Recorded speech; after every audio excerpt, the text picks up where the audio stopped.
Hi மக்களே, welcome to Sathan meals. இன்றைக்கி நம்ம சதன் மீல்ஸில் என்ன பார்க்க போகிறோம்? பிரெட் பக்கோடா. அது எப்படி செய்யலான்றதை பார்க்கலாம். வரீங்களா? வாங்க உள்ளே போகலாம்.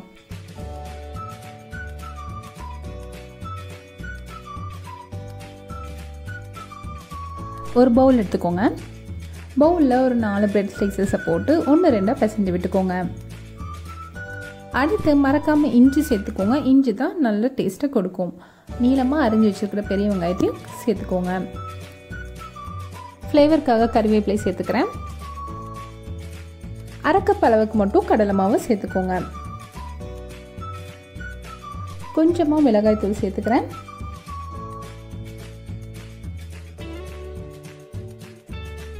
சிறிது பெருங்காயம் சேர்த்துக்கோங்க.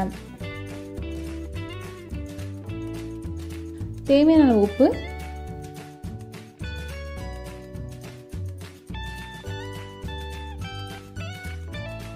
எல்லாத்தையும் கொஞ்சம் மிக்ஸ் பண்ணி விட்டுக்கோங்க. அதுக்கப்புறம் கொஞ்சம் கொஞ்சமாக தண்ணி தெளித்து கொஞ்சம் கெட்டியாக பிசைஞ்சுக்கோங்க. 1/2 டம்ளருக்கு குறைவாக தான் எனக்கு தண்ணீர் தேவைப்பட்டுச்சு. அந்தளவுக்கு கம்மியாகவே யூஸ் பண்ணிக்கோங்க. இப்போ கெட்டியாக பிசைஞ்ச மாவை நல்லா சூடாக இருக்கிற எண்ணெயில் உதிர்த்து விடுங்க.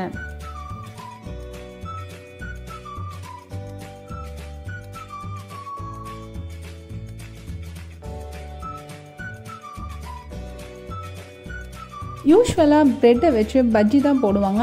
நீங்கள் இந்த மாதிரி பக்கோடா ட்ரை பண்ணி பாருங்கள். கண்டிப்பாக அதுக்கப்புறம் ரெகுலராக இது செய்ய ஆரம்பிச்சிருவீங்க. எல்லா பக்கமும் நல்லா கிறிஸ்பாக வெந்தோடனே எடுத்துருங்க. நல்ல ஸ்ட்ராங்கான ஜிஞ்சர் டீயோட சூடாக பரிமாறுங்க. மறக்காமல் இந்த ரெசிபி ட்ரை பண்ணி பார்த்துட்டு எப்படி இருக்குன்றதை கமெண்ட் செக்ஷனில் கமெண்ட் பண்ணுங்கள்.